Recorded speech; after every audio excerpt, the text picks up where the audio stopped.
다시 사마스쿨 오늘 25번째 강의인데요. 하반기 첫 번째 시간 모이게 됐는데, 요즘 우리가 읽기 시작한 데가 열왕기 상입니다.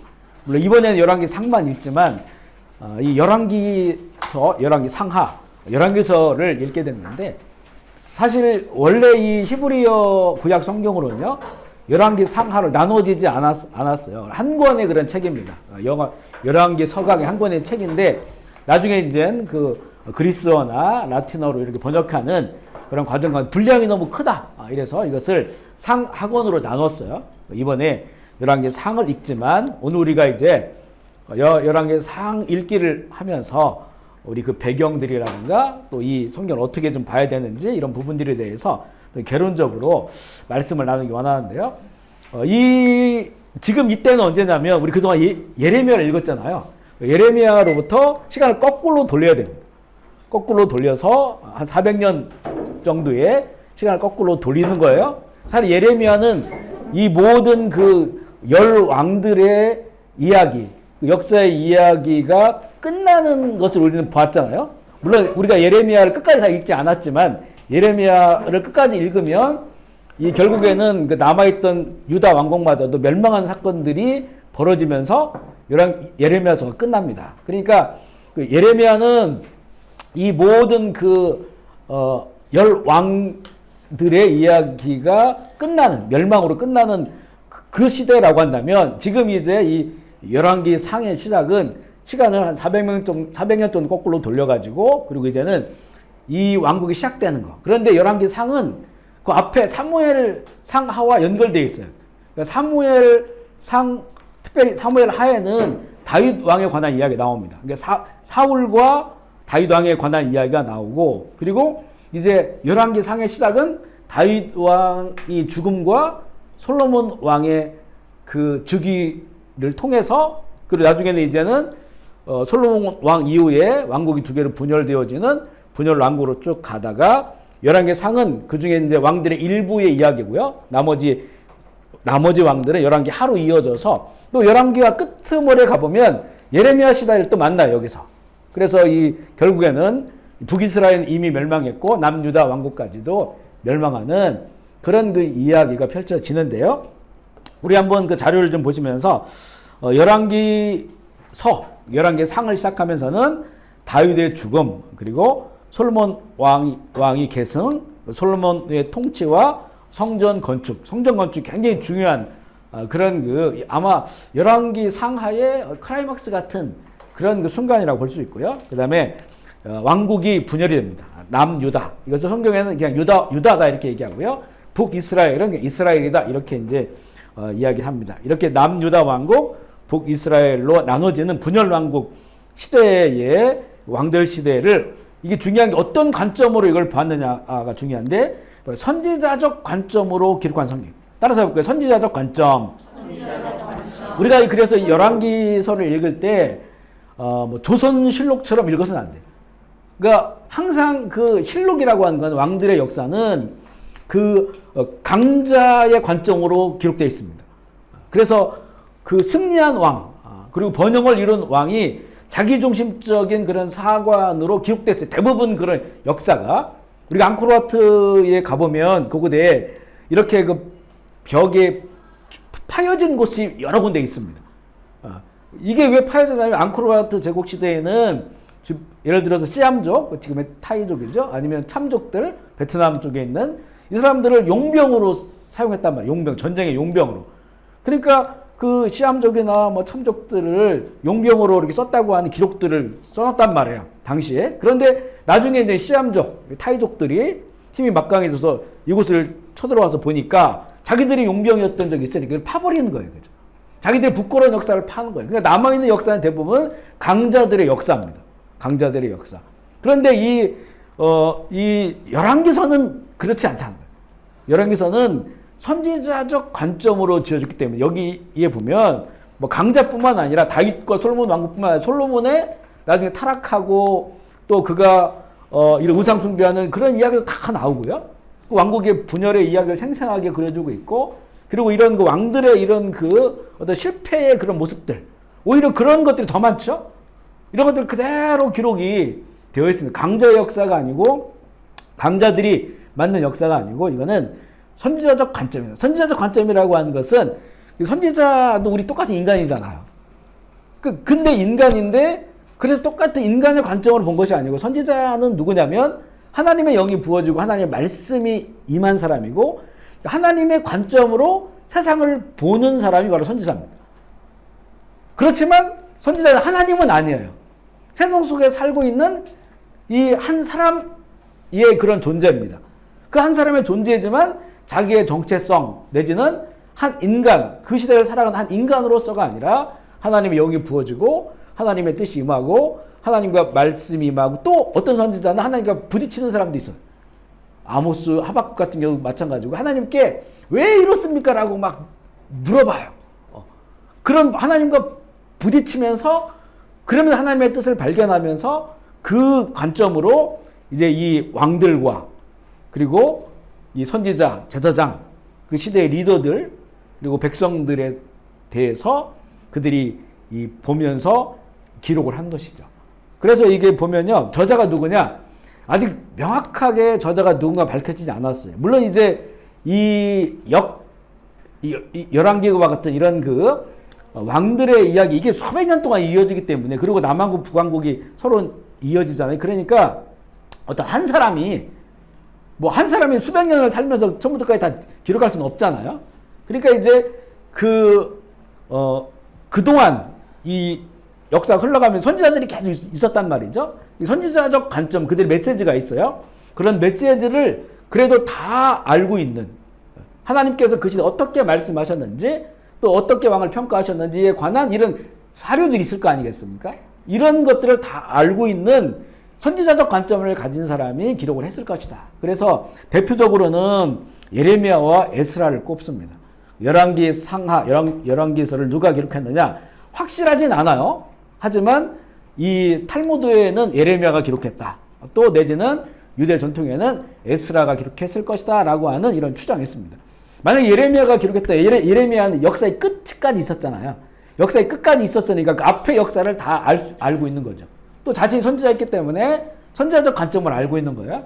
그래서 예레미야가 기록했을 것이다 라고 하는 입장이 많고 탈무드에서는 이 예레미야서와 그리고 이 열왕기 상하, 특별히 상하 쪽의 뒷부분에 그 내용이 거의 일치합니다. 공통된 내용이 많아요. 그래서 예레미야가 기록했을 것이다 라고 추정하는 부분이 많고요. 또 하나는 에스라는 누구냐면 에스라는 바벨론에 포로 잡혀갔다가 귀환한 사람이잖아요. 학자 에스라. 귀환해서 다시 이제 그 이스라엘을 회복시키는 그런 가운데 그때의 역대 상하가 기록됩니다. 역대기가 나오거든요. 역대기 하면 이 말이 좀 어려운데 이것을 쉽게 얘기하면 이게 연대기라고 봅니다. 연대기. 그러니까 근데 이 역대 상하, 역대기는 중심이 어떻게 되냐? 유다 지파 중심으로 되어 있어요. 다윗의 언약을 강조해요. 그래서 이 열왕기 상하하고는 약간 다릅니다. 그래도 북왕국의 왕들에 대한 이야기 거의 나오지 않고 다윗 왕조 중심으로 이야기 기록되는데 이 역대기는 에스라가 기록했을 것이다 라고 보는 학자들이 많습니다. 그리고 또 한 부분에는 이 열왕기 상하도 열왕기도 에스라가 기록했을 것이다 라고 보는 그런 의견도 있고요. 그러나 탈무드에는 예레미야가 기록했다라고 이렇게 기록되어 있는데 명확하게는 알 수 없지만 이 역사가 다 지난 다음에 선지자적 관점을 가진 사람에 의해서 이 열왕기서가 기록되었다라고 하는 정도는 우리가 이해할 수 있습니다. 그리고 이 시작은 사무엘서예요. 사무엘서. 사사기 시대가 지나면서 사사기 시대와 왕정 시대를 연결하는 그 선지자가 사무엘이잖아요. 그래서 그때부터 이제는 사울 왕, 이스라엘 초대 왕을 세우고 또 다윗 왕을 세우는 모든 일에 사무엘이 함께 있죠. 사무엘 선지자가. 그러면서 이제 사무엘 상하가 기록되는데 그 사무엘 상하로부터 사울로 시작되어서 다윗으로 이어진 이스라엘 그 왕정의 그 역사라고 한다면 열왕기상은 그 뒤를 이어서 다윗의 통치 말년과 솔로몬을 왕으로 세우는 이런 사건을 기록하면서 시작되고 이제는 그 이스라엘 역사의 끝까지 기록되어져 있는 그런 그 기록이고 선지자적 관점으로 본 것이다. 그래서 이 열왕기서를 보면요, 흥망성쇠가 나와요. 흥망성쇠. 그러니까 솔로몬 시대의 어떤 그런 흥함과 그리고 또 이 역사가 점점점 멸망의 길로 가게 되어지는, 또 남북으로 갈려지고 남북의 역사에서도 어떤 흥망성쇠에 관한 그런 이야기들이 나옵니다. 그걸 선지자적 관점을 봤다는 거죠. 그런데 사실 보면 북이스라엘은 하나님께서 한 번도 북이스라엘의 그 19명의 그 왕들이 지나가는 동안 한 번도 선한 왕이라고 그 판단한 왕이 한 명도 없어요. 북이스라엘에는. 처음부터 여로보암의 길이라고 하는 우상숭배의 길을 갔기 때문에, 이 남한국에는 그래도 여러 명 있었거든요. 근데 북이스라엘은 한 번도 없어요. 그렇지만 뭐 아합 왕이라든가 나중에 이제 그 여로보암 2세 때에 보면 이때 나라가 북이스라엘 제일 잘 살게 된단 말이에요. 번영하고 풍성한 그때예요. 그때 호세아 선지자를 외치는 그때인데, 근데 그 번영하고 또 경제적으로 발전하고 주변에 어떤 적대적 국가가 없었고 좋은 시대잖아요. 그런데 영적으로는 망했다고 선포하는 거예요. 영적으로는. 그러니까 시대적으로는, 경제적으로 보면 잘 사는 시대였는데 하나님은 그 시대를 망한 시대로 보는 거예요. 그들의 그 영적인 그 어둠이 결국에는 북이스라엘을 여호사밧이 아니라 여로보암 2세 시대가 지나면서 급격하게 북이스라엘은 멸망으로 가거든요. 그 멸망으로 가게 된 그 원인이 바로 여로보암 2세 시대의 그런 번영과 풍성함 속에서 그들이 하나님께 대해 완전히 극악한 이런 상태로 아합 왕조가 이어지는 건데, 그런 그 시대였기 때문에 결국 멸망으로 간다. 그러니까 흥망성쇠인데 그 흥망성쇠 역사를 선지자적 관점으로 본 거죠. 그래서 우리가 이 열왕기서를 읽을 때 이 흥망성쇠를 우리 개인의 인생에도 적용해 볼 필요가 있어요. 우리 인생도 보면 흥망성쇠가 있어요.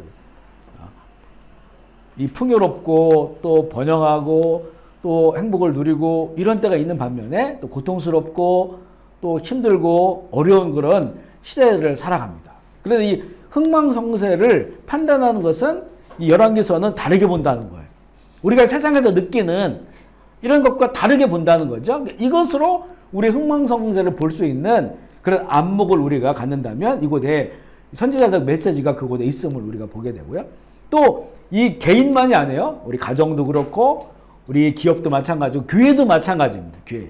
이거는 하나의 그 이스라엘이라고 하는 또 북이스라엘 남유다 왕국의 그런 흥망성쇠에 관한 이야기지만, 그렇지만 또 이것은 우리 교회의 흥망성쇠에 관한 이야기로 하나의 메시지를 우리가 들을 수도 있고요. 우리 개인의 인생, 가정, 기업, 그곳에서 이제 선지자적 관점으로 보는 그런 그 흥망성쇠의 이야기를 우리가 이 말씀을 통해서 메시지를 우리가 들을 수 있다면 정말 이 시간이 의미 있는 그런 시간이 될 수 있습니다.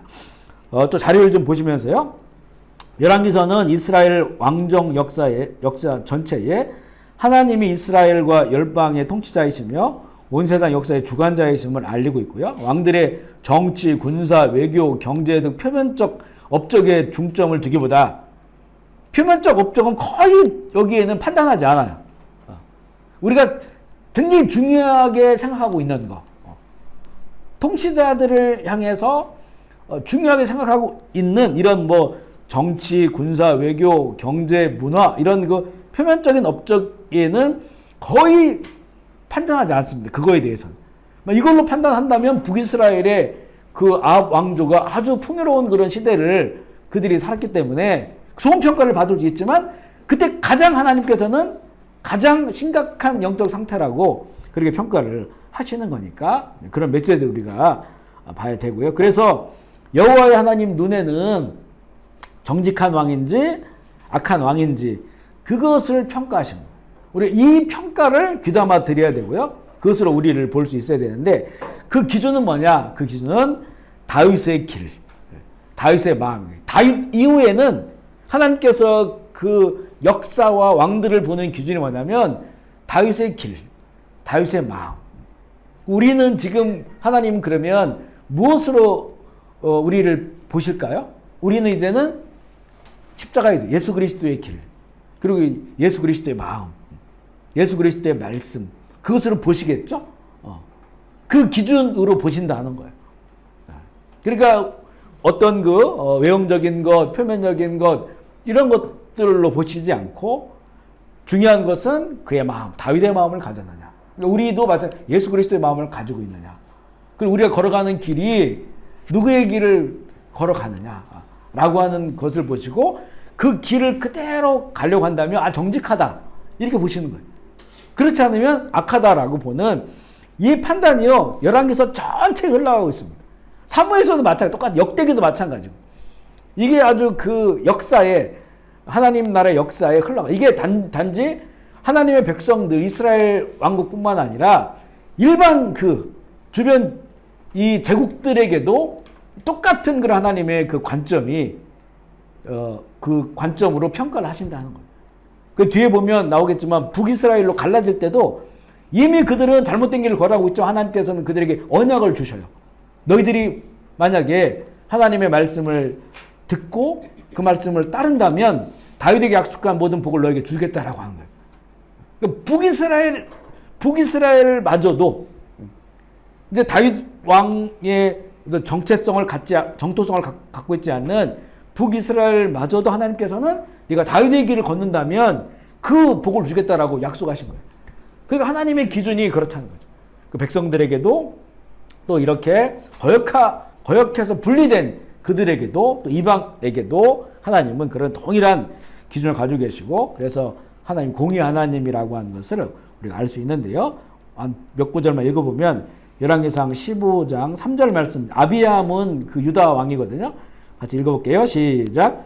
아비암이 그의 아버지가 이미 행한 모든 죄를 행하고 그의 마음이 그의 조상 다윗의 마음과 같지 아니하며 여호와 앞에 온전하지 못하였으나. 그러니까 이제 솔로몬 이후에 남유다 왕국은 솔로몬의 아들인 르호보암이 왕이 됐고 북이스라엘은 그때 그 군 사령관이었던 여로보암이 그 나라를 세워서 그러니까 남유다 왕국은 유다 지파와 베냐민 지파, 대부분 유다 지파가 중심이 됐고 나머지 10개 지파가 에브라임 지파를 중심으로 해서 북쪽에 북이스라엘을 세운 거예요. 그런데 이제 그 르호보암, 솔로몬 아들 르호보암, 그 아들이 아비암입니다. 아비암이 남유다 왕국의 왕이 됐는데 그를 어떻게 평가하냐면 그의 아버지가 이미 행한 모든 죄를 행하고 르호보암이 행한 그런 모든 죄를 행하고 그의 마음이 그의 조상 다윗의 마음 같지 아니했다. 그러니까 이 기준이 다윗의 마음입니다. 그러니까 다윗의 행위가 완벽하지는 못했어요. 밧세바 사건도 있었고 여러 가지 그런 그 부족함도 있었어요. 그렇지만 다윗의 그 마음이 하나님 앞에 이게 그의 인생의 전반이 정직했다는 거예요. 하나님 앞에 올바로 서려고 하는 그런 그의 태도와 자세, 그의 말씀을 따르려고 하고 하나님 예배하고자 했던 그 마음이 기준이 되는 거예요. 기준이. 이게 우리 신약에서는 이제는 다윗의 우선 예수 그리스도의 세계라. 예수 그리스도의 마음, 예수 그리스도가 이 땅에 오셔서 사셨던 그런 삶과 그 주셨던 메시지, 또 그분이 완성하신 예수 그리스도 복음. 이것이 우리의 이제는 기준이 되겠죠. 그렇지만 이 아비암은 그 길을 따르지 않았다. 여기 보면 어디 뭐 그가 경제 민생을 살렸다든가 아니면 외교를 잘했다든가 또 국방을 이렇게 군사력을 키워서 많은 나라들 정복 이런 게 없어요. 그죠? 다윗의 마음을 가졌느냐 이것으로 본다는 거예요. 또 열왕기상 15장 11절로 14절 말씀 읽어볼게요. 시작. 아사가 그의 조상 다윗같이 여호와 보시기에 정직하게 행하여 남색하는 자를 그 땅에서 쫓아내고 그의 조상들이 지은 모든 조상승을 없애고 또 마야가 혐오스러운 아세라상을 만들었으므로 태우의 위를 폐하고 상을 찍어 기드론 시냇가에서 불살았으니 다만 산당은 없애지 아니하리라. 그러나 아사의 마음이 일평생 여호와 앞에 이 아사도 유다 왕인데 아사는 조상 다윗과 같았다는 거예요. 여호와 보시기에 정직하게 행했다는 거죠. 그러면서 그가 한 일이 무슨 일입니까? 여기도 무슨 정치, 국방, 외교 이런 게 아니고요. 남색하는 자들을 쫓아냈다. 동성애자들. 동성애자들을 쫓아냈다. 반대로 어느 나라가 뭐 동성애 축제를 하고 동성애도 인정한다. 이거 어떻게 되겠습니까? 그죠? 완전 반대의 상황으로 되는 거죠. 하나님이 보시는 건 이거라는 거죠. 그리고 이제 그의 어머니가 그 어머님에도 불구하고 자꾸 우상을 갖다 놓고 숭배하니까 그 어머니를 폐위시켰어요. 황후에서 폐위시켰다는 거예요. 태후에서 폐위시켰다. 그리고 그곳에 있는 이런 우상들을 다 없앴다는 거죠. 그런데 이 사람에도 부족함이 있어요. 이 산당은 없지 않았다. 이게 산당이 자꾸 남아있는 게 뭐냐면 예루살렘 성전이 예루살렘 있잖아요.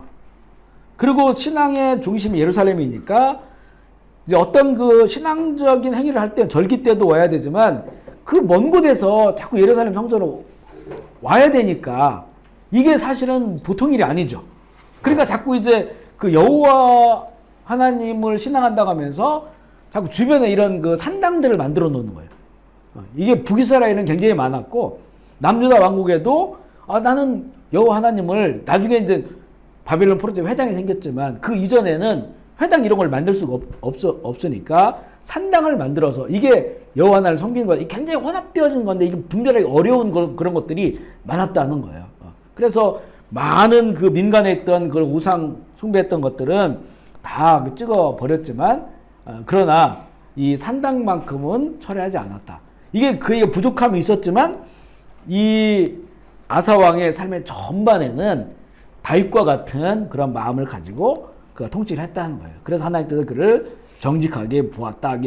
대부분 지금 앞으로 이제 열왕기 상하를 읽어갈 때 대부분 이런 판단으로 이 왕들을 평가하셔요.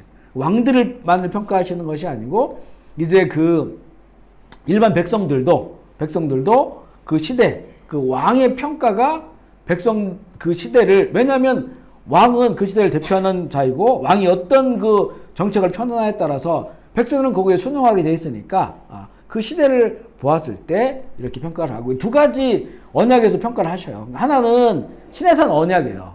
이건 한번 꼭 생각을 하시면 좋을 거예요. 따라서 해볼게요. 시내산 언약, 다윗에 대한 언약.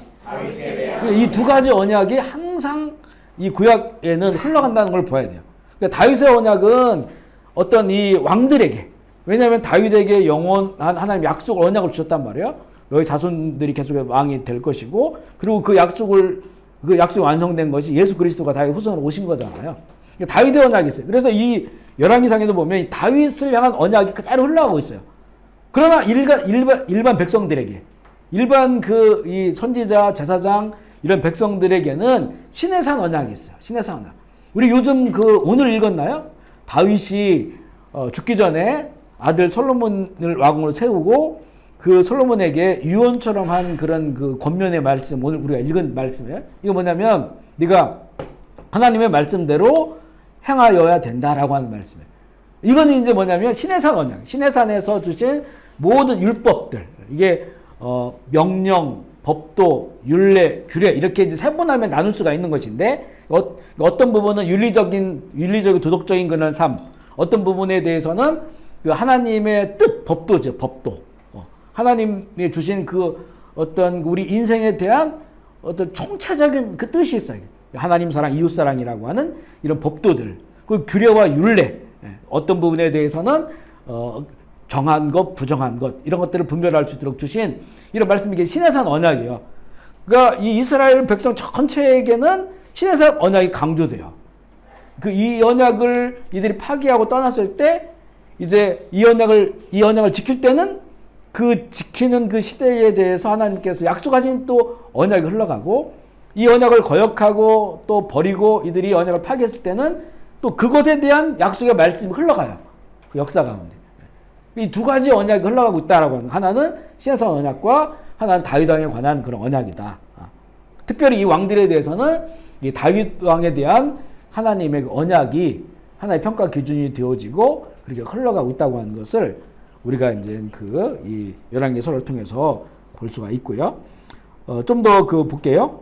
열왕기서의 기초는 하나님이 이스라엘과 맺으신 언약에 자리 잡고 있다. 지금 한 얘기죠. 시내산 언약, 왕들과 백성의 신앙 평가, 그걸 가지고 평가를 하는 것이고, 또 다윗 언약은 유다 왕들에게 베푼 섭리와 메시아 언약, 이것이 이제 그 중심이 있다는 거예요. 두 가지 언약 안에서 그 시대를 평가하고 바라보신다는 거죠. 우리는 뭐냐? 우리는 따라서 볼까요? 새 언약. 아멘이시죠. 예수 그리스도께서 잡히시기 전날 밤에 떡을 떼어서 나눠 주시면서 또 잔을 나눠 주시면서 기념하면서 말씀하는 게 뭡니까? 이제는 내 피로 세운 새 언약이다. 이거를 지켜 기념하라. 예수 그리스도의 죽으심, 그 십자가에서 흘리신 그 피값으로 치르신 죄사함의 은혜, 이게 새 언약. 이제는 예수 그리스도 안에 있으면 새로운 피조물이 되고 구원의 길을 가게 되는, 우리는 그 새 언약 안에 있는 거예요. 그래서 우리를 평가하실 때도 이 새 언약의 관점으로 평가하시는 거죠. 그래서 이 신약 성경에서 가장 많이 나오는 그 표현이라고 했죠. 그리스도 안에서, 예수 안에서, 성령 안에서, 주 안에서. 이게 똑같은 말입니다. 그 안에서라고 하는 건 언약 안에 있는 것을 말하는 겁니다. 예수 그리스도의 믿음으로 그 언약 안에 살아가는 그 삶. 이게 이제 우리의 평가가 돼요. 그래서 예수 잘 믿는다라고 했을 때 뭐 교회 주일 안 빠지고 헌금 열심히 하고 봉사하고, 물론 이런 것들이 예수 잘 믿는 사람이 그게 신앙적으로 표현되는 하나의 방식일 수도 있어요. 그죠? 하지만 그렇지 않을 수도 있는 거잖아요. 그 마음의 중심에는 정말 그리스도 안에 지금 온전히 살아가고 있지 않은데, 거하지 않는데, 이게 종교적으로 이렇게 할 수가 있단 말이에요. 종교적으로. 그러니까 우리가 예배를 드리는 것, 주일 성수를 하고, 또 헌금을 드리고 봉사하고, 하는 이런 모든 사역하고 하는 것들이 정말로 이제 그리스도 안에서 하고 있는 것이라면, 그거는 그 좋은 열매가 나타나고 있는 거죠. 삶에. 그렇지만 이것을 얼마든지 우리 인간은 이거를 이미테이션으로 만들어낼 수 있는 거예요. 가짜로. 그러니까 그런 것들을 우리가 이 말씀을 통해서 내가 정말 예수 그리스도 새 언약 안에 살아가고 있느냐. 하나님은 그걸 보신다는 거죠. 그걸 보신다. 그래서 다윗의 길을 다윗의 마음 같지 아니하고 그 마음을 잡고 강조하시는 것이 진짜 그리스도 안에 우리가 살아가는 그런 그 삶을 하나님께서 평가하시고 보신다고 하는 것을 우리 열왕기서를 읽어가면서 알 수가 있고요. 그래서 이 언약 안에 항상 그 기준이 언약이다. 언약. 두 가지의 그 언약 속에 있음을 보게 되고요.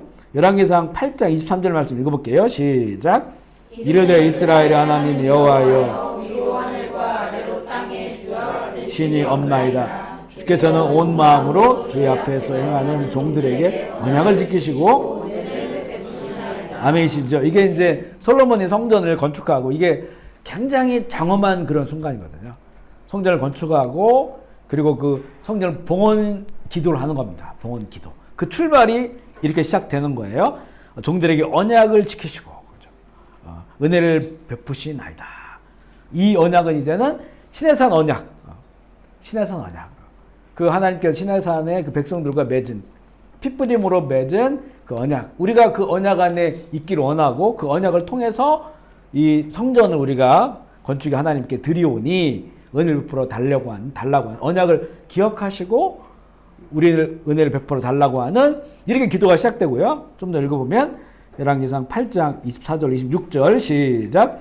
주께서 주의 종 내 아버지 다윗에게 하신 말씀을 지키사 일부러 말씀하신 오늘과 같으니, 이스라엘의 하나님 여호와여, 주께서 주의 종 내 아버지 다윗에게 말씀하시기를 내 자손이 자기 길을 삼가서 내가 내 앞에 행한 것 같이 내 앞에서 행하기만 하면 내게서 나서 이스라엘 왕이 앉을 사람이 내 앞에서 끊어지지 아니하리라 하셨사오니, 이제 다윗을 위하여 하신 말씀을 지키시옵소서. 그런즉 이스라엘의 하나님이여, 원하건대 주의 종 내 아버지 다윗에게 하신 말씀이, 자, 여기는 무슨 언약? 다윗에 관한 언약이죠. 왜냐하면 솔로몬은 왕이에요. 다윗의 언약은 그 왕권이 이어진다는 겁니다. 영원히 이어질 것이다. 견고하게 설 것이다. 라고 하는 거예요. 그 다윗도 솔로몬에게, 다윗의 마지막 유언이, 네가 만약 하나님의 말씀을 지켜 행한다면 네 후손이 계속해서 그 왕권이 견고하게 설 것이다. 라고 하는 그 언약을 다시 확증을 합니다. 그러니까 솔로몬이 성전을 건축하고 그 봉헌 기도를 할 때 첫 번째는 시내산 언약, 모든 백성들에게, 이 나라와 민족 가운데 쭉 그 뒤에 나오는 게 그 시내산 언약을 근거로 해서 기도를 하는 거예요. 우리가 범죄하고 그래서 재앙이 임했을 때 이 성전에 와서 주님을 바라보며 죄 이름 부르며 기도하면 우리 죄를 사해 주시고 은혜 베풀어 달라고 하는, 이건 시내산의 언약에 근거한 겁니다. 그리고 뭐냐면 이제 내 후손들이 계속해서 이 왕위를 이어받게 해달라. 이건 다윗에 관한 언약이, 다윗의 언약. 그 언약 이제는 이 두 가지의 언약으로 이렇게 그 언약 안에 그들이 있고 이것을 확인하고 기억합니다. 그리고 하나님 편에서도 선지자들에게 말씀을 줄 때 뭐냐면 이 언약을 자꾸 기억하게 하세요. 왜 너희들이 언약을 파기하느냐? 너희들의 삶의 그 모습들을 봐라. 왕도 선지자 백성들도 이 언약의 백성들의 삶이 아니지 않느냐. 너희들의 마음은 이미 우상 숭배하고 마음은 멀어졌고 떠나갔고 거기서 나오는 행위들은 언약의 백성들로서는 하지 말아야 될 그런 행위들이 나오니까 그 부분에 대해서 선지자를 보내 계속해서 하나님께서 말씀을 해주신 거죠. 그러니까 이 기준은 하나님의 언약이다. 언약은 약속이죠, 약속. 약속입니다. 하나님과의 그 약속 안에서, 그 피의 약속 안에서 너희들이 머물고 산다면 나머지 여기 나오는 우리가 관심이 있는 외교, 국방, 경제 이런 것들은 그 하나님께서 다 펼쳐주시겠다 하는 거예요. 그렇죠? 아멘이시죠. 참 이게 우리의 신앙의 원리예요. 이걸 예수님께서 정말 예를 통해서 말씀해 주신 것이 하늘에 나는 새들과 공중 나는 새들과 그 다음에 들에 핀 꽃들과 백합화 얘기잖아요. 너희가 그의 나라와 그의 의를 구하면, 이거는 너희들이 그 예수 그리스도의 언약의 백성으로 살아간다면, 그래서 주기도문 가르쳐 준 것처럼 하나님의 나라와 그의 뜻에 대해서 먼저 마음을 가지고 그렇게 살아간다면 그 모든 것들을 너에게 더하시리라. 나머지 것들은 하나님께서 신경 쓰신다는 거죠. 그건 내가 그걸 신경 써서 그것을 이뤄가게 할 것이다. 이 나라로 본다면 말씀하신 국방, 외교, 경제, 문화 이런 모든 것들이. 그런데 지금 우리는 물론 이제 세상이니까 그렇지만 우리 그 통치자들의 가장 큰 이슈는 뭐냐면 민생 살리기, 민생 살리기, 경제죠. 우리 백성들이 잘 먹고 잘 살게 하는 것. 이게 하나님의 성경의 관점으로 본다면 어찌 보면 되게 원시적인 거예요, 사실. 이건 왜냐하면 수천 년 전에도 그거 있었죠. 수천 년 전에도 사람들의 관심, 이 왕들의 관심, 그죠? 잘 먹고 잘 사는 거, 부자 되고 강대국이 되고 이런 거예요. 근데 보면 이 열왕기서가 흘러가면서 또 하나가 여기서 시작된 게 뭐냐면 제국이 시작돼요. 제국. 지금 이런 나라들은 그냥 작은 나라들이잖아요. 여러 나라들이 있었는데 처음으로 제국이 등장하는 게 아시리아죠. 아시리아 제국이 등장을 해요. 그리고 나서 이제 바벨론 제국이 등장하고, 제국이라고 하는 거는 그 규모 자체가 일반 이런 그 왕의 나라하고는 비교할 수 없는 거예요.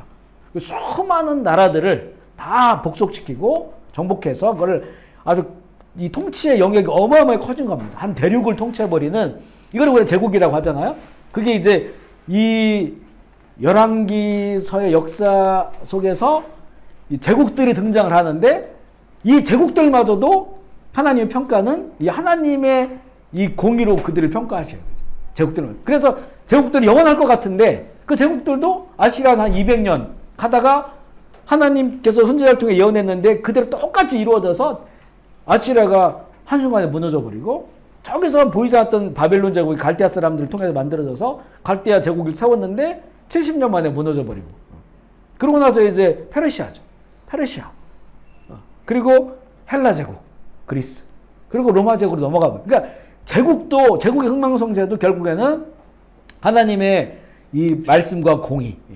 물론 이제 그 하나님의 세상을 향한 언약이 뭐랄까요? 이 하나님의 백성들과 또 이 이방 세계하고는 하나님께서 어떤 인내하시는 그 인내점이라고 할까요? 또 징벌하시는 거에 다를 수는 있어요. 그러니까 하나님의 백성들에 대해서는 하나님 더 예민하게 말씀을 적용하시죠. 왜냐하면 실질적인 언약을 한 백성들이니까. 하지만 그 말씀이 그대로 이방 세계에도 펼쳐지는데 이들에게도 한 번씩 요나를 통해서 그 아시리아가 회개하기를 바라시잖아요. 회개하니까 그 회개를 받아주셔서 그 시대를 하나님께서 구원해 주신다는 말이죠. 하지만 이들은 결국엔 어떤 극에 달했을 때 하나님께 완전히 없애버려요. 남겨놓질 않습니다. 이게 다 다른 거죠. 하나님의 백성들은 그 이방인들에 비하면 그래도 덜 타락했죠. 이방인들에 비하면 덜 타락하고 또 덜 무자비하고 하지만 하나님께서는 그들과 직접 언약을 세워줬기 때문에 그들에 대한 하나님의 징계나 징벌은 무서울 수 있는 것이고, 하지만 그럼에도 불구하고 하나님의 백성들은 남겨놓으세요. 그루터기라고 하죠. 그루터기. 남겨놓아 다시 거기서 꽃을 피우는 거예요. 우리 똑같이 적용돼요. 우리가 지금 신앙생활을 한단 말이에요. 그렇지만 우리가 이제 하나님 앞에서 주님 내가 죄를 졌습니다 라고 하는 것은 그게 안 믿는 사람들께 비하면 우리는 아무것도 아니에요. 어찌 보면 죄 같은 것이 아닐 수도 있어요. 안 믿는 사람들이 볼 때는 야 뭐 저걸 죄라고 하냐. 막 무자비한 사람도 있고 뭐 세상에 좀 가면 갈수록 얼마나 참 이 끔찍한 이런 죄들이 많습니까, 그죠? 전에 그 얘기를 들으니까 어떤 우리 이제 교우분이 아침에 이제 그 남편하고 좀 다퉜나 봐요. 남편이 이제 출근하러 나갔는데 그 뒤통수에 대고 속으로 욕했나 봐요. 자기 잘못했다고 막 울면서 얘기하고 계셔. 그래. 대놓고 욕한 것도 아니고 속으로 욕했는데 그게 이게 찔린 거야. 찔려가지고 막 울면서 회개했다고 막 그러고. 그러니까 이게 안 믿는 사람들이 들으면 되게 웃긴 얘기일 거야, 이게. 이게 뭐 회개거리나 되나. 그런데 우리는 그게 양심에 찔리고, 신앙 양심에 찔리고 회개가 되어지는 거예요. 그러니까 하나님은 그렇게 우리를 보시는 거예요. 그러니까 세상에 비해서는 죄 같지도 않은데, 근데 우리는 그게 하나님 앞에서 영적으로 민감해지기 때문에 그것을 우리가 회개하고, 그래야 하나님께 용서해 주시고, 그래야 또 마음이 평안하고, 더욱더 이제 우리가 변화된 삶을 살아가게 되는 거예요. 그거와 마찬가지라는 거죠. 그렇지만 그래도 우리가 이 뭔가 하나님께 벗어나고 잘못했을 때 인생이 고난이 오고 뭐 무서운 징벌이 올 수도 있어요. 하지만 우리는 하나님의 은총을 거두시지 않는 거예요. 그죠? 다시 돌이키고 회개하면 하나님 다시 더 하나님의 은혜로 우리를 해줘요. 그래서 안 믿는 사람들 끝까지 그 길로 간다면 이거 어마어마한 무서운 심판들이 그들 앞에 있는 거. 볼 때는 그들에게는 그렇게 죄를 짓고도 잘 살아. 죄를 짓고도 뭐 꺼리낌도 없어요. 더 무서워지고 더 그악하게 짐에도 불구하고 그냥 놔두시는 것 같이 보이죠. 그렇지만 결국 이게 돌이키지 않고 회개하지 않고 돌아오지 않는다면 그 모든 것들은 산더미처럼 쌓아놓은 그런 심판의 도구가 되어서 그들에게는 정말로 무서운 그런 그 징벌이 있다고 하는 것을 우리가 보게 됩니다. 그래서 이 열왕기서가 흘러가는 중에 제국의 흥망성쇠도 나와요. 그 하나님께서 공의로 그들을 다스리는 것을 우리가 보게 하십니다. 또 열왕기서는 역사서인데 장르는 역사서예요. 장르는 역사서의 그 장르이지만 또한 선지서로도 분류됩니다. 선지자적 관점으로 이렇게 쓰여진 기록된 것이기 때문에 그리고 여러 선지자가 등장해요. 열왕기서를 읽어보면 우리가 아는 선지자도 등장하고 이름 없는 선지자가 등장합니다. 이름 없는 선지자가 와서 막 왕에 대해서 하나님의 뜻을 전하고 그리고 사라져버려요. 군데군데 이렇게 이 여러 선지자들이 등장을 하고 또 이제 가장 그 위대한 선지자죠. 그러니까 성경은 기록하지 않았어요. 하지만 구약에서 가장 위대한 선지자하면 엘리야를 꼽습니다. 엘리야. 그래서 예수님께서 어느 산에 올라갔을 때 갑자기 영광스럽게 변하시잖아요. 변하시는데 그때 누가 그곳에 등장을 하냐면 모세와 엘리야예요. 모세는 율법을 대표해. 그래서 모세 율법이라고 하죠. 그리고 엘리야는 선지자를 대표하는 거예요. 모든 선지자들에게 선지서가 있죠. 선지서는 하나님의 말씀이죠. 그걸 대표하는 게 바로 엘리야입니다. 구약을 대표하는 선지자. 그래서 그 예수님이 그 변화되었을 때 모세와 엘리야가 있다고 하는 거는 그거는 구약의 모든 율법이 완성되고 선지서가 이루어졌다는 거예요. 구약의 모든 예언이 예수 그리스도를 통해서 이루어져 완성됐다고 하는 것을 그 율법을 대표하는 모세와 선지자를 대표하는 엘리야가 등장을 하는 거예요. 근데 이 엘리야와 또 그의 제자죠. 엘리야와 같은 그런 능력을 가지고 있었던 엘리사 이 두 선지자가 바로 이 열왕기서에 나옵니다. 열왕기서에 등장을 해요. 상당히 많은 분량. 그때가 언제냐면 북이스라엘이 가장 타락한 시대였던 아합 왕조 시대. 아합과 이세벨 알죠? 아합과 이세벨은 정말 지금까지도 요한계시록에 보면 이세벨이 나오죠. 이세벨. 그러니까 어떤 이 사단의 이 세상 속에서 사단의 역사가 펼쳐진 그 모델이 되는 그런 시대가 바로 아합과 이세벨 시대. 이때 이제는 엘리야와 엘리사가 등장해요. 갈멜산 전투. 누가 참 하나님이냐. 그게 바로 이제 이 열왕기서에 나오는 그런 이야기고 많은 분량을 그거에 대해 할애되고 있습니다. 그래서 이거는 선지자적 그런 그 관점으로 기록이 되었다. 우리가 이렇게 볼 수가 있고요. 그러면서 이제 2장을 보시면 이 페이지를 보면 이제 단일왕국 이스라엘 시대가 먼저 열왕기상 앞쪽에 이렇게 진행이 되는데요. 열왕기상 1장부터 12장까지예요. 여기까지가 보면 다윗의 죽음과 솔로몬의 즉위, 그리고 이제 솔로몬의 어떤 통치, 그의 영광, 그의 지혜. 이 안에 보면 어떤 일이 있냐면 그 아이를 반으로 잘라라, 그 유명한 그 솔로몬의 지혜에 관한 그 내용 있잖아요. 그 내용도 이 안에 나옵니다. 그러면서 성전 건축까지 기록이 되는 것이 단일왕국 시대가 열왕기상 시작하면서 11장까지 기록이 됩니다. 잘 보시면 다윗 왕의 죽음과 솔로몬 왕이 계속 나오고요. 솔로몬의 즉위와 1000번째, 지혜와 부귀 영화, 성전 건축과 왕궁 건축, 성전 봉헌, 봉헌 기도와 하나님의 응답. 이게 쭉 이제 우리가 읽어 나가실 텐데 성전을 봉헌하고 성전 봉헌 그 기도문이 있어요. 그런 기도문들은 잘 이렇게 보시고 이것을 또 우리가 이제 우리 신학적으로 우리가 또 우리 기도문으로 이렇게 적용하시면 참 좋을 것 같습니다. 솔로몬의 지혜와 부귀 영화, 솔로몬 왕의 타락과 하나님의 심판.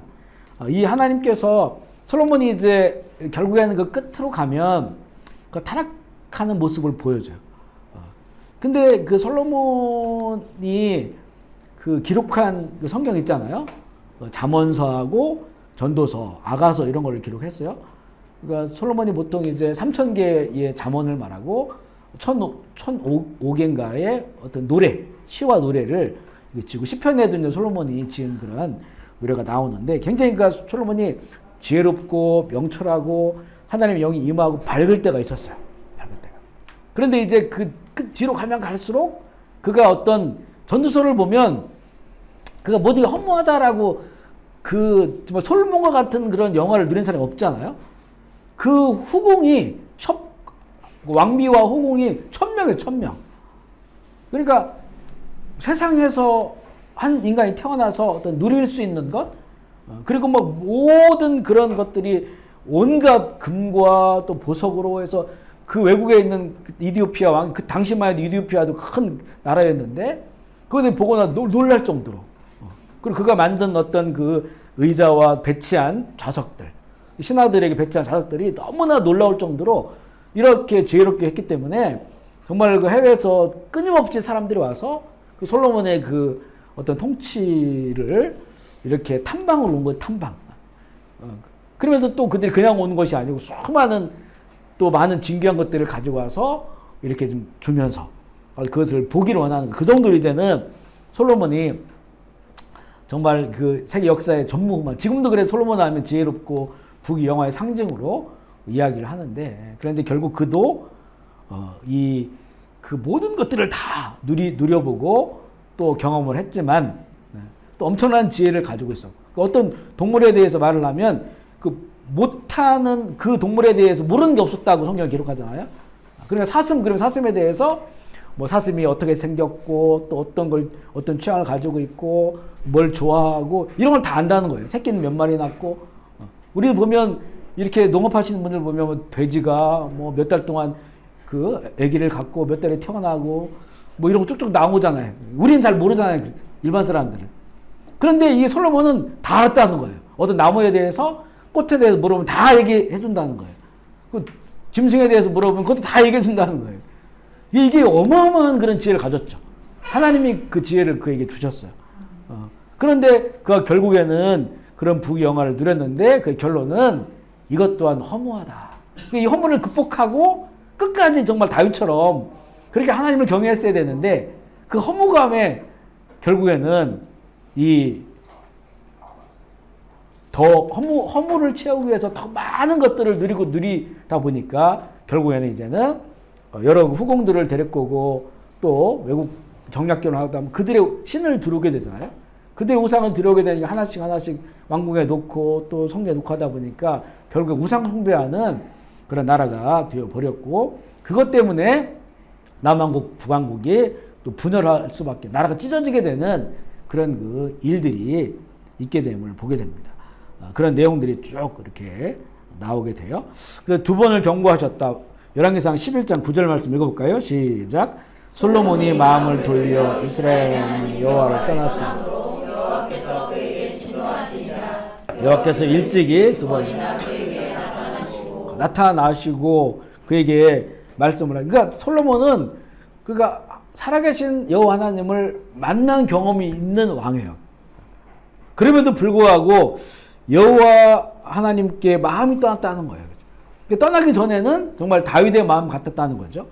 그래 사실 솔로몬 왕국은 다윗에게도 약속하신 것처럼 다윗 왕국의 열매. 다윗은 나라를 안정시키기 위해서 전쟁을 많이 했습니다. 많은 나라를 정복하고 이런 피를 많이 흘렸단 말이에요. 그런데 그것을 누가 누렸느냐? 솔로몬은 거의 전쟁을 한 적도 없어요. 다윗은 거의 17살 때부터, 그때 골리앗을 이기고 나서부터 사울에게 또 시기 질투를 받아가지고 얼마나 어릴 때는 고난당하고 30세에 왕이 됐잖아요. 그리고 70세까지 40년 동안 왕을 통치했어요. 그러니까 젊은 시절에 고생을 많이 했어요. 고난의 기간이 많았던 겁니다. 그 모든 고난, 그럼에도 불구하고 하나님을 향한 동일한 그런 마음을 가지고 있었고, 또 그가 성전을 하나님께 건축하기를 원했지만 그가 피를 많이 흘렸기 때문에 네 아들이 성전 건축을 할 것이다. 솔로몬, 이 다윗이 성전 건축에 모든 걸 다 준비해 놨어요. 다 준비를 해놨습니다. 그리고 주변에 있는 나라들과도 협력 관계를 맺어서 이 이스라엘에 없는 것들, 백향목이라든가 또 석수라든가 이런 거는 그 해외에 기술자들 다 들여와가지고 성전을 지켜야 하는, 이런 모든 걸 다 준비해 놨단 말이죠. 그래서 이 솔로몬 왕국은 어찌 보면 다윗 왕국의 열매예요, 열매. 그런데 결국에는 그 끄트머리가 바로 이렇게 참 우상 숭배하고 타락한 그런 모습으로 결국에는 왕국이 분열되어지는 것을 보게 되는데요. 열왕기상 11장 11절 13절 말씀 볼게요. 시작. 여호와께서 솔로몬에게 말씀하시되 내가 이러한 일이 있어도 내게 명령한 법도를 지키지 않으니 내가 반드시 이 나라를 내게서 빼앗아 신하에게 주리라. 그러나 내 아버지 다윗을 위하여 이 일을 행하지 아니하고 내 아들의 손에서 빼앗으려니와 오직 내가 이 나라를 다 빼앗지 아니하고 내 종 다윗과 내가 택한 예루살렘을 위하여 한 지파를 내 아들에게 주리라. 한 지파가 유다 지파예요. 결국은 이 솔로몬의 그런 그 마지막 그 솔로몬의 인생에 이런 범죄함, 우상숭배 타락이 있었지만 다윗을 생각해서 다윗에게 한 언약 때문에 나라를 다 뺏진 않겠다. 다윗의 언약을 하나님께서 지키시겠다. 이렇게 말씀을 하시는 거죠. 그러니까 이 그 다윗의 하나님께서 다윗을 얼마나 기뻐하셨는지를 알게 됩니다. 그러면서 이제는 그 왕국이 분열되게 되는데요. 왕국 분열의 이유가 열왕기상 12장에 나오는데, 앞서 얘기한 것처럼 솔로몬의 타락만, 예를 들어 솔로몬이 타락한 것 때문에 하나님께서 그냥 나라를 찢진 않잖아요. 근데 또 이제 솔로몬의 아들 르호보암이 왕이 되면서 또 그거 관련된 또 이야기가 있습니다. 그래서 왕국 분열의 이유가 첫 번째는 솔로몬의 우상숭배죠. 솔로몬이 우상숭배 범죄를 저질렀지만 다윗의 약속을 기억하시고 솔로몬 왕국까지는 보호하시겠으나 그 범죄에 대한 하나님의 어떤 징벌로 그 땅을 찢으시겠다라고 하는 그런 그 약속이 있으셨고, 그리고 솔로몬의 아들 르호보암이 왕이 됐는데 그가 이 처음부터 왕정을 시작하면서부터 아주 어떤 그 하나님께 원하시는 그런 길로 나아가지 않았어요. 이 솔로몬 시대에는 이 백성들이 세금도 많이 걷어내야 됐고, 그 다음에 노역에 많이 동원이 됐습니다. 왜냐하면 7년 동안 성전 건축했고, 그 다음에 13년 동안 자신의 왕궁을 건축했어요. 끊임없이 이제 건축을 했었다는 거죠. 백성들은 세금을 계속 내야 됐고, 노역의 동원에 이제 지쳐 있었던 그런 때였고요. 그래서 르호보암이 아들이 왕이 됐을 때 그 원로들이 그러니까 솔로몬을 모셨던 그런 원로들이에요. 솔로몬을 모셨던 원로들이 르호보암에게 이제 백성들에게 선정을 베풀어라. 그동안 너무나 많은 부담들을 줬으니까 노역 부담을 좀 덜어주라고 했어요. 그런데 이 르호보암이 그 친구들 같이 자란 이런 신하들의 또 자녀들이 같이 자란 그 친구들은 그러니까 지금 백성들이 배가 불러서 그런 거다. 그러니까 더 채찍을 강하게 해라. 그래야만 말을 잘 듣는다. 이렇게 이제 코치를 했는데 르호보암 왕이 그 말을 듣는 거예요. 그래서 더 세금을 많이 걷어들이고 또 더 많은 노역을 시키게 되면서 결국에는 이제 나라가 찢어지게 된다. 그래서 당시에 그 여로보암은 솔로몬의 신하였었어요. 군인이었습니다. 군인의 어떤 그런 리더였었어요. 근데 그가 출정을 나갔다가 이제 이러이러한 소식을 전해 듣고 그가 이제는 결국에는 다시 예루살렘으로 돌아오지 않고 그들을 이끌고 북쪽으로 가서 나라를 세우는데 10개 지파, 이스라엘 12지파잖아요. 12지파인데 사실 베냐민 지파는 거의 사사기 시대 끝에 보면 베냐민 지파가 거의 이렇게 쇠락해 가요. 그 사건을 통해서 베냐민 지파가 거의 별로 남지 않는 그런 상태라 완전 쪼그라들어 버려요. 그러니까 대부분 유다 지파가 중심으로 해서 베냐민 지파가 흡수되어서 이제는 예루살렘을 중심으로 한 다윗의 솔로몬의 왕조를 이어가게 되는 르호보암 왕이 이어가게 되고 북쪽에는 솔로몬의 신하였던 그 군인인 여로보암을 세워서 나머지 10개 지파 그 주도한 세력은 에브라임 지파라겠죠. 그들이 이제 북쪽에 나라를 세워요. 그래 이름을 이제 어떻게 하냐면 이 예루살렘을 중심으로 한 이 나라를 유다라고 불러요. 유다 왕국. 우리는 그냥 남유다라고 부르는 남유다 왕국이라고 하는데 성경에는 유다 이렇게 불러요. 유다야 이렇게 하면 남유다 왕국을 생각하면 되고 그 북쪽에 세운 나라를 북이스라엘. 보통 이스라엘이다 이렇게 불러요. 그러니까 열왕기서를 읽을 때 이스라엘 하면 북쪽을 생각하면 되고요. 유다 하면 남쪽을 생각하면 되는 거예요. 그리고 이제는 이 분열왕국 이전에 이스라엘로 하면 전체 이스라엘 얘기하는 거고 또 나중에 유다 왕국마저도 멸망했을 때 무너졌을 때 이스라엘 하면 전체 이스라엘이라고 하는 의미도 있고 북쪽에 이스라엘이라고 의미가 있어요. 성경을 읽다 보면 그렇게 이해를 하고 열왕기서를 읽으면서 이스라엘에 나오고 유다가 나오고 반복해서 나온단 말이에요. 이거 헷갈리면 안 되는 거예요. 유다 하면 남유다 왕국, 이스라엘 하면 북이스라엘 이렇게 보시면서 열왕기서를 읽으시면 조금 더 이해하기가 빠르실 테고요. 그렇게 그 왕국이 분열되게 되는데 이제 분열 왕국 시대가 나옵니다. 이건 열왕기상에서는 12장부터 22장까지 끝까지 이제 분열 왕국의 남유다 왕국과 북이스라엘의 그런 왕들이 교차해서 소개가 됩니다. 그들이 그래서 이걸 읽다 보면 좀 헷갈리는 경우가 있어요. 그래서 밑에 기록 방식을 좀 봐야 되는데 어떻게 기록됐냐면, 그러니까 당시 해당 왕의 주기 당시에 상대국 왕의 통치 연도가 나와요. 예를 들면 열왕기상 15장 25절 읽어볼게요. 시작. 유다의 아사 왕 둘째 해에 여로보암의 아들 나답이 이스라엘 왕이 되어 2년 동안 이스라엘을 이 구절은 어떤 왕에 대한 이야기를 하려고 이렇게 시작했을까요? 아니죠. 아사 왕이 아니죠. 이 구절은 그 여로보암의 아들 북이스라엘의 나답에 관한 이야기를 하려고 하는데 이 왕이 언제 됐냐면 남유다 왕국의 아사의 둘째 해에 북이스라엘의 여로보암의 아들 나답이 이스라엘의 왕이 되었고 그가 이렇게 통치를 했다 이렇게 되는 거예요. 그래서 열왕기서를 이렇게 저도 이게 전에 굉장히 헷갈렸어요. 이게 누구를 말하는 건지를. 열왕기서가 사실은 이게 이제 그 왕들의 이야기니까 읽기는 쉬워요. 스토리가 있기 때문에 뭐 레위기나 이런 것보다는 읽기는 쉬운데 이걸 잘 생각하지 않으면 이게 도대체 남유다 왕국인지 북이스라엘인지 헷갈려요. 연결이 안 돼요. 그래서 제가 이 자료에 이걸 분리시켜 놨어요. 남유다 왕국 그 왕들을 쭉 해놨고 북이스라엘 이렇게 분리를 시켜 놨기 때문에 이걸 읽으실 때는 이 부분을 꼭 참조해야 돼요. 이렇게 기록된 겁니다. 그러니까 북이스라엘의 왕 몇 년에 남유다 왕국 누구 아들이 왕이 됐다라고 하거나 반대로 남유다 왕국 왕 통치 몇 년에 북이스라엘의 누구가 왕이 됐다. 그리고 그가 이러이러 통치를 했다. 이거는 북이스라엘의 왕의 이야기예요.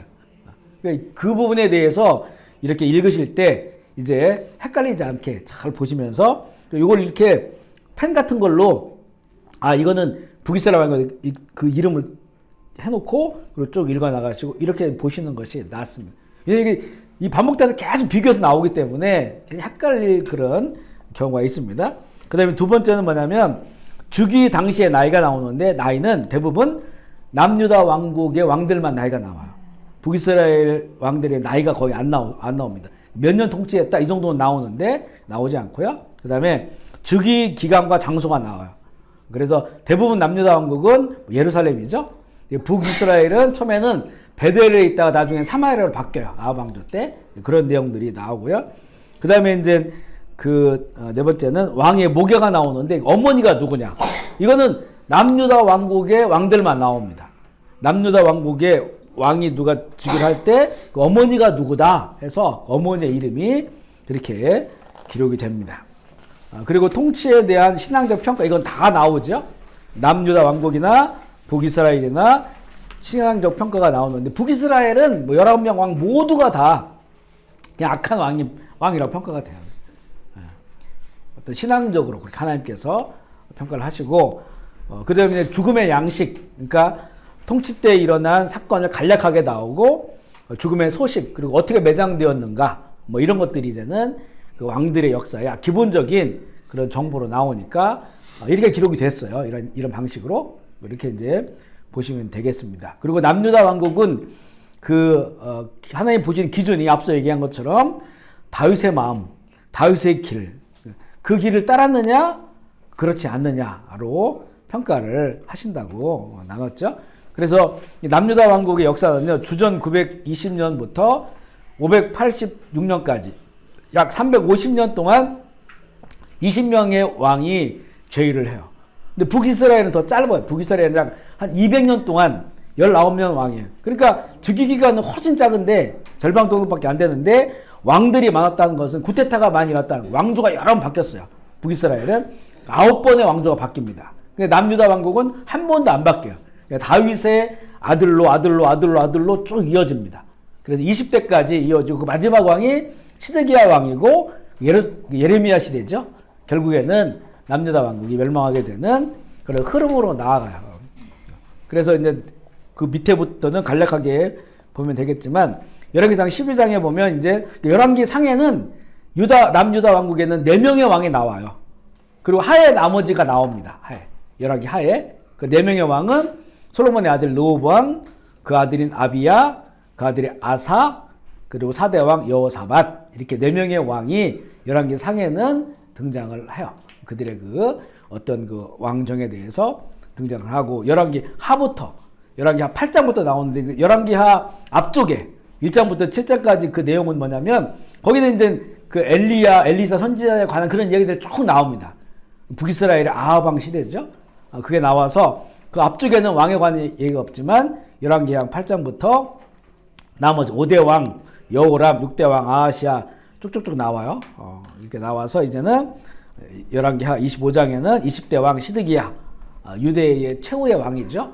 그를 바벨론으로 결국엔 포로로 끌려가고 멸망하게 되는 이런 기록들이 역대기 열왕기서에 쭉 나오고요. 그다음에 북왕국 이스라엘은 이제 여로보암의 길로 그렇게 상징이 됩니다. 여로보암은 북왕국을 세운 초대 왕이에요. 여로보암이.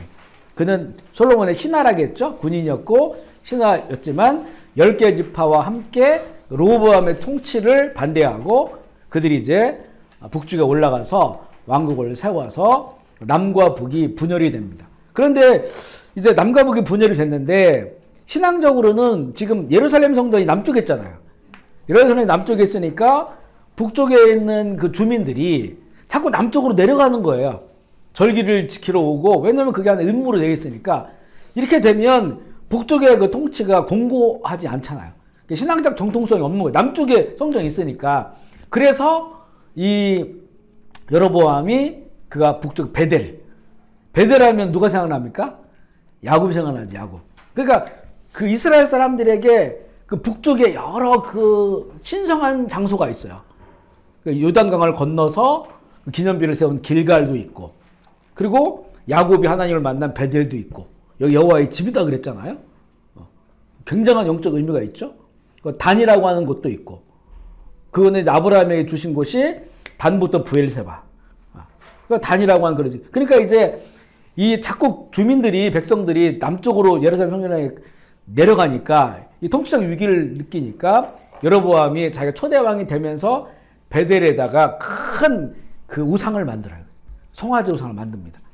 그게 뭐 시내산 밑에서 송아지를 만들어 놓고 뭐라고 불렀습니까? 이게 우리를 출애굽시킨 여호와 하나님이다 그랬잖아요.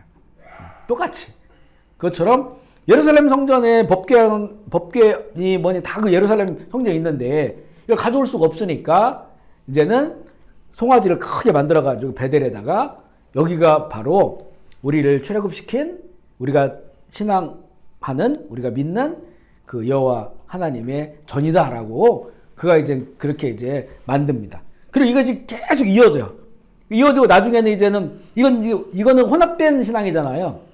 여호와 하나님을 이름 부르면서 하나님이 원하시지 않는 곳에 우상의 단을 송아지를 어마어마한 송아지상을 세우고 또 자기들이 이제 마음대로 제사장들을 세우게 해가지고 거기서 하나님을 예배하니까 왜곡된 거죠. 여호와 이름 부르지만 그렇지만 이게 이제 오므리 왕조로 넘어가서 그 아하방 시대가 되면서 이때는 이제는 자기 부인 왕비였던 이세벨이 두로 시돈 사람이잖아요. 바닷가 페니키아 사람. 거기서 들여오는 바알과 아세라신. 아세라는 목상 나무로 만든 그런 여신. 이것을 섬기는 거예요. 그러니까 아직 나중에 여호와 신앙까지 없어진 거죠. 여호와 신앙도 없어지고 그리고 완전히 다른 신. 그 두로와 시돈이 사람들이 믿었던 그 바알과 아세라상을 들여와서 전국에다가 우상을 만들고 그걸 섬기게 했던 거예요. 그러니까 결국 여로보암의 길이라고 하는 것은 여호와 신앙인 것처럼 하나님을 믿는 것처럼 하지만 왜곡된 혼합된 그런 신앙을 그들이 갖게 됐고 그리고 여로보암의 그 아들로 이어지는 물론 이제 나중에 왕조가 구테타가 일어나서 왕조가 바뀌고 여러 번 바뀌지만 그러면서 오므리 왕조 때는 오므리가 왕이 됐고 그 다음에는 이제 그 아들 아하방 그때는 이 이세벨 부인 이세벨을 통해서 해외에 있는 그런 완전 신이죠. 그래 바알과 아세라 신이 들어와서 전국을 완전히 이게 나중에는 남쪽까지 흘러와요. 정략 결혼을 하거든요. 남유다 왕국의 왕과 이 아하방의 아들이 정략 결혼을 하면서 남쪽까지 흘러오게 된다고. 그러면서 이 남유다 왕국의 위기가 딱 됩니다. 그러니까 다윗의 아들로 되다가 이게 한번 끊어질 뻔한 위기가 있었어요 그때. 나중에 이제 열왕기서를 읽어보면 나와요 그게. 그러면서 이제는 결국 그것들이 하나의 은혜로 이제 수습이 되긴 하지만 그래서 다윗의 왕조가 이어지긴 하지만 그런 그 위기의 그런 시대 그 시대 때 이제는 엘리야와 엘리사가 등장을 하는 거예요. 가장 큰 위기의 시대 때 그렇게 이제 이어집니다. 그래서 북이스라엘은 약 200년간 주전 920년부터 722년에 아수르에 완전히 멸망하죠. 아수르 제국에서 11명 왕이 제위를 하게 되고요. 초대왕 여로보암의 길을 잘못된 국정 지표로 삼으면서 역대 모든 왕이 여로보암의 길, 우상 숭배의 그런 길을 따라서 범죄하게 되고 9번이나 왕조가 바뀌는 구데타가 일어난 왕조가 바뀌는 그런 상황으로 가게 됩니다. 그런데 이 북이스라엘에도 앞서 말씀한 것처럼 다윗의 길에 언약을 주셔요. 그리고 그 여로보암이 10개 지파와 함께 나라를 세울 때 선지자가 옷을 찢어가지고 이렇게 한 조각은 이 르호보암 쪽으로 그 나머지 10개 조각은 이 여로보암에게 주면서 그렇게 이 10개 지파가 여로보암이 왕국을 세울 거라고 하는 걸 예언을 한단 말이에요. 그러면서 주신 다윗의 길 언약을 그들에게도 주시는 거예요. 열왕기상 11장 37절 38절 한번 읽어볼게요. 시작. 내가 너를 취하리니 너는 내 마음에 원하는 대로 다스려 이스라엘 위에 왕이 되되 내가 만일 내가 명령한 모든 일에 순종하고 내 일로 행하며 내 눈에 합당한 일을 하며 내 종 다윗이 같이 내 율례와 명령을 지키면 내가 너와 함께 있어 내가 다윗을 위하여 세운 것 같이 너를 위하여 견고한 집을 세우고 이스라엘을 내게 주리라. 그러니까 똑같이 여로보암에게도 다윗의 언약을 상기시켜줘요. 근데 여기 보면 이렇게 표현되어 있죠. 너는 내 마음이 원하는 대로 다스리되 이렇게 나오죠. 그러니까 무언가 여기는 뉘앙스가 좀 다른 거예요. 네 마음대로 해. 하지만 이 길로 간다면 다윗의 하나님께서 다윗에게 언약한 것처럼 그런 그 복과 은혜를 주실 거야. 라고 하는 그런 그 말씀에. 보면, 그러면 이 북쪽에 여로보암이 세운 북이스라엘에게도 이 언약을 주셨다고 하는 것은 하나님의 나라, 하나님의 나라에 두 왕국이 존재할 수 있다는 거잖아요. 두 왕국이, 그죠? 이거를 우리나라 상황으로 보면요. 지금 북한은 정말 완전 우상숭배한 나라예요. 사람이 우리가 뭐 TV 같은 거 보면 너무 우리가 보기엔 너무 웃기죠. 그죠? 뭐 유치원 아이들도 그렇고 그걸 막 그렇게 아주 막 일사불란한 그런 군무를 치면서, 그죠? 그러면서 정말 사람이 아닌 하나님처럼 사람을 높이는 그런 일들을 보잖아요. 그러면 하나님은 그 나라를 버리셨느냐? 그죠? 그 나라를 버리셨느냐? 아니라는 거죠. 그 하나님의 나라 왕국에 우리 한반도 땅이 하나님의 나라를 하나님 이루시기 원한다고 한다면 우리 자유민주 체제예요. 여기는 이 세계에서 가장 강력한 공산주의 체제를 가지고 있어요. 북한이 두 체제로 두 왕국으로 나눠져 있는데 그럼에도 불구하고 여전히 하나님께서는 이곳에도 하나님의 나라를 펼칠 수 있는 그런 근거들을 갖게 하셨다는 거죠. 그게 우리가 늘 기도한 지하교회죠. 지하교회. 오히려 우리는 이제는 어찌 보면 번영과 이런 풍요로움이 그 하나님의 나라, 순수한 하나님의 나라를 이루기에 어찌 우리가 많이 흐려졌을 수 있어요. 그렇지만 또 여기는 우상숭배한 나라지만 이 속에 비록 소수이겠지만 그들이 저 순수한 하나님의 나라를 그들이 이룰 수 있다는 거예요. 전에 어떤 분이 이제 기도하시다가 환상을 보셨대요. 한반도 땅을 환상으로 봤는데 이 구멍이 숭숭 뚫려 있는 거예요. 구멍 속으로 빛이 흘러가는 건데 이 남한에는 이렇게 작은 실구멍이 이렇게 있더라는 거예요. 실구멍이. 근데 북한에는 어떤 한쪽에 큰 구멍이 뚫려서 거기에 큰 빛이 흘러간다는 거예요. 이걸 영적으로 본 거죠. 그러니까 우리가 남한에 교회도 엄청 많고 믿는 사람도 많고 또 우리는 자유롭게 신앙생활 할 수 하는 그런 나라인데 이 구멍이 점점 좁아졌어요. 그래가지고 실구멍만 어찌 보면 하나님께서 기뻐하시고 빛을 비춰주시는 곳은 그리 많지 않는 이런 실구멍들만 이렇게 어떤 근근히 그 빛을 이어가고 있는데 북한에는 다 어두운데 한쪽에 구멍이 뻥 뚫려 있어가지고 거기에 막 빛이 쏟아지더라는 거죠. 거기 이제 그 순수한 지하교회. 아까 우리 자매님 말씀해 준 것처럼 탈북했다가 예수님을 진정으로 믿고 목숨을 걸고 다시 그 현장으로 들어가는 사람들. 그죠? 그분들의 믿음이 얼마나 순수하겠어요. 그죠? 우리 지금 나누는 거 이런 거 잘 몰라도 물론 이제 이 믿음이 성숙하려면 우리의 이런 그 성경의 지식이 더 필요하고 이런 것들이 다 필요합니다. 하지만 그들의 그 마음 중심은 얼마나 순수하겠냐고. 우리는 사실 많이 흐려졌어요. 그죠? 흐려지고 이런 번영의 시대, 풍요로운 시대 우리는 꼭 신앙을 선택할 수 있는 것처럼 여러 선택 중에 하나로 여기는 경우가 너무 많습니다. 근데 이제 거구되어 있는 분들은 이거 선택이 아니에요. 이거. 그냥 내가 죽느냐 사느냐니까. 죽느냐 사느냐 그죠. 다른 뭐가 없어요. 갭 자체가 없습니다. 그러니까 그것이 순수한 하나님의 빛. 오히려 북한에 있는 성도들이 우리 남한의 교회를 위해 기도해 줘야 되는. 우리가 지금 선교지에 나와 있지만 이번에도 한국 가서 이렇게 한 달 있다 왔지만요. 정말 우리 대한민국에 기도 더 많이 해야겠구나. 정말 이 선교지가 되어져 가고 있는 것 같아요. 특별히 이제 젊은 세대는 정말 선교지예요. 대학. 옛날에는 대학에 뭐 대학생 선교에 관련된 얼마나 많았습니까, 그죠? 여기 사람들이 넘쳐났는데 이제는 뭐 동아리방도 막 뺏기고 뭐 이런 상황이 되고 거기에 사람들이 저희 막내가 이제 그 YM이죠 예수전도단 그 동아리에 입학하면서 그 동아리에 자원에서 애가 들어갔어요. 거의 2년 만에 새내기가 돌았다고. 언니들이 너무나 잘해준다고. 이런 때가 된 거죠. 대학이 이제 선교지가 됐어요. 그죠?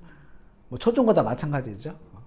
초중고 다 마찬가지고 선교지가 되어서 우리가 이 선교지에 살지만 우리가 또 먼저 더 기도하고 해야 될 것은 우리 조국 대한민국이 이렇게 좀 흐려지고 있는데 이거를 많이 못 보는 것 같아요. 못 보는 것 같아요. 그래서 우리가 기도해야 될 줄 압니다. 그래서 바로 이렇게 하나님의 나라가 이런 두 왕국에도 완전 여기는 거역의 길로 가고 있지만 여전히 그곳에 약속이 흘러가고 있다는 거죠. 누군가라도 그곳에서 사실 엘리야와 엘리사는 북이스라엘에서 대부분은 메시지를 전했어요. 그분들은 대부분은 그죠? 그래서 또 그렇게 여로보암의 길이 바로 이렇게 이제 우상 숭배의 길로 쭉 가게 되었음을 보게 되고요. 열왕기상에 등장하는 북이스라엘에 8명의 왕이 있는데 열왕기상에만 8명의 왕이 등장해요. 남왕국 왕은 4명, 또 북왕국 왕은 8명. 여로보암, 나답, 바사, 엘라, 시므리, 오므리, 아합, 아하시아. 그리고 이제 열왕기 하에 이제 나머지 내용들이 그 뒤에 내용들이 나오는데 특별히 이제 그 열왕기 상하 그 뒷부분과 열왕기 하의 앞부분에는 그 아합 시대, 아합과 이세벨 시대에 엘리야와 엘리사에 관련된 일들이 아주 길게 나옵니다. 이 내용이 굉장히 재밌어요. 재밌으면서도 영적 전쟁을 보여주고 또 그런 중에 엘리야는 굉장히 또 막 지금으로 보면 되게 공황장애 같은 게 걸려가지고 그렇게 이제 스스로 도피하고 이런 것도 이 연약한 모습도 나오잖아요.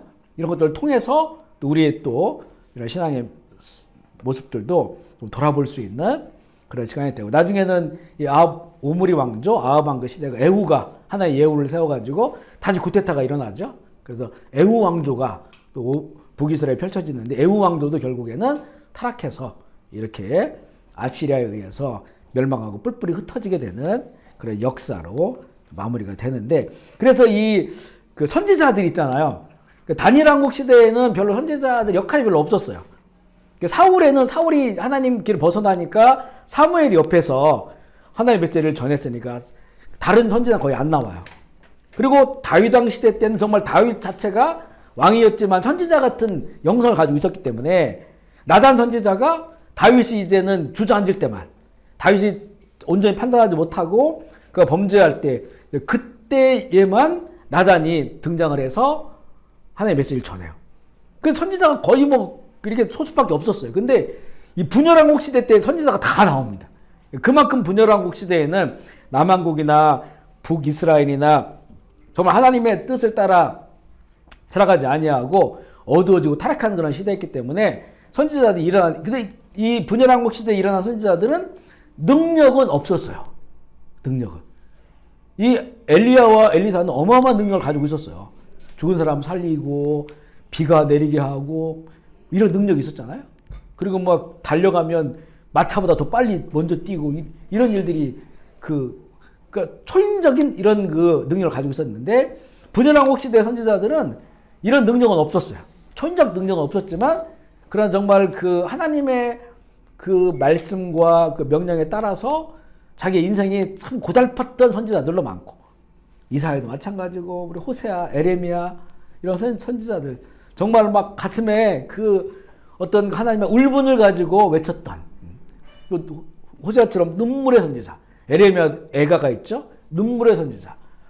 이제 가슴 아픈 그런 이 민족이 가는 길을 바라보면서 그 하나님의 메시지를 선포하는 이런 그 선지자들이 많았던 걸 보게 됩니다. 그래서 분열왕국 시대에는 엘리야, 엘리사, 그리고 이사야, 에레미야, 호세아, 요엘, 아모스, 오바다, 요나, 미가, 나훔은 이 아수르에 대해 니느웨에 대한 말씀을 선포하는 선지자가 나훔입니다. 요나도 마찬가지. 요나도 아수르 제국에 대해서 니느웨에 대해서 선포를 했죠. 하박국, 스바냐. 그러면서 북쪽 이스라엘의 뒷부분에는 아모스와 호세아가 북쪽 이스라엘에서 메시지를 전했고 나머지 선지자들은 대부분 남쪽 유다 왕국에서 메시지를 전한 그런 그 선지자들입니다. 이제 우리가 열왕기서를 읽기 시작을 했어요. 이 오늘 나눈 이런 말씀들을 배경으로 삼아서 열왕기서를 좀 읽으시면서 그 나라의 흥망성쇠 그리고 하나님께서는 무엇을 가장 중요하게 여기시고 무엇을로 판단하시는가 이것을 우리 개인의 인생과 또 우리의 가정, 또 우리의 기업, 또 우리 교회는 또 교회 또 더 크게는 우리나라 민족 또 우리가 그 말씀으로 잘 적용해보고 할 수 있는 그런 시간들로 우리가 말씀의 시간들을 활용할 수 있다면 또 열왕기상이 끝날 때는 우리에게 좀 더 하나님 뜻을 잘 알고 또 그때 내 삶을 맞춰 나가는 은혜의 시간이 될 줄 압니다. 아멘이시죠? 네. 오늘 시간 함께 기도하실 때 우리 열왕기서를 읽게 될 텐데 이 말씀을 통하여서 살아계신 하나님 메시지를 보게 하시고 우리가 이제 아까 처음에 기도할 때 제가 우리 가지고 있는 선입견, 고정관념, 굳어진 마음들을 이것이 좀 녹아지고 새 마음을 부어달라, 또 새 지식을 부어달라 이렇게 기도를 했는데요. 이게 상당히 중요한 것 같아요. 이 말씀을 읽으면서 우리는 항상 자꾸 세상 속에 살아가니까 세상적 평가들, 세상적 판단 이게 아주 우리 속에 그냥 사무쳐 버린 것들이 있어요. 자꾸 이걸 가지고 세상생활을 하려고 하면 이걸 벗어나지 못하는 거예요. 물론 우리가 세상에 살지만 하나님께서 우리가 준 말씀은 이게 초월적인 말씀이잖아요. 하나님의 나라라고 하는 초월적 말씀인데 그 초월성이 내 삶의 인생의 가치와 내 인생의 길이 되어야 되는데 이게 이 부분이 우리의 고정관념과 성격 때문에 자꾸 편견 때문에 막혀져 있는 부분들이 많아요. 우리 이번에 열왕기서는 완전히 그걸 깨워놓는 거예요. 하나님의 말씀이. 판단이 완전히 다르다. 우리가 보는 판단과 하나님의 판단은 완전히 다르다. 한 인생을 보는 판단도 마찬가지고 우리 모든 것, 가정과 기업과 교회도 마찬가지고 그것을 평가하시고 판단하시는 하나님의 그 시선은 다르다라고 하는 것을 반복해서 계속 보여주고 있어요. 하나님 무엇을 가장 중요하게 생각하고 계시는가라고 하는 것을 보여주고 있다고 하는 것이죠. 우리가 이 평가가 굉장히 동일합니다. 열왕기서를 읽다 보면 이 말씀을 읽으면서 우리가 하나님의 평가, 하나님의 판단 앞에 설 수 있는 그런 새 마음, 새 영을 갖기를 원하고 또 열왕기서를 읽어가면서 살아계신 하나님의 말씀을 읽고 적용할 수 있는 그런 시간이 되게 해달라고 우리 시간에 한번 통성으로 같이 기도하고 마무리하겠습니다. 같이 기도하겠습니다. 두 손을 가슴에 모아주시면 제가 한번 기도할게요. 하나님 아버지, 아버지의 성령님, 오늘 우리의 마음 가운데 새롭게 하여 주시옵소서. 하나님의 영을 부어 주시옵소서. 내 안에 계신 성령께서 더 충만하게 역사하셔서 하나님 우리의 고정관념들이 무너지게 하시고 삶의 습관들이 무너지게 하시고 또 선입견과 편견들 또 세상 속에서 살아가면서 고체가 되었던 굳어진 마음들이 녹아지게 하여 주옵소서. 그리스도의 보혈로 씻어주시고 주님 우리가 열왕기서를 함께 읽어가면서 우리 어린 아이들로부터 우리 청소년들, 우리 청년들, 또 우리 장년들, 또 노인들 우리 모두가 이 말씀 앞에 순수하게 설 수 있도록 주님 도와주시고 이 말씀을 통하여 하나님께서 가장 기뻐하시고 또 중요하게 여기시고 무엇을 보시고 판단하시는지를 우리가 그 하나님의 마음을 이번에 더욱더 알아가게 하시고 그래서 말씀을 삶을 조정하고 하나님께서 기뻐하시고 하나님 관심 가지시는 그 삶의 자리로 나아갈 수 있도록 주여 인도하여 주시옵소서. 특별히 하나님 말씀을 사모하여 이 현장에 나온 우리 한 분 한 분 주님의 귀한 자녀들 그 10년 가운데 은혜 풀어주시고 또한 줌으로 참여하는 사랑하는 우리 자녀들 주께서 또한 기억하여 주시고 유튜브를 통하여 함께 말씀을 나눈 그 공간 가운데 역사하여 주셔서 우리 한 마음 한 뜻으로 하나님 기뻐하시는 하나님의 교회를 이뤄 나갈 수 있도록 주님 인도하여 주시옵소서. 오늘 귀한 장소를 허락하신 주님 감사합니다.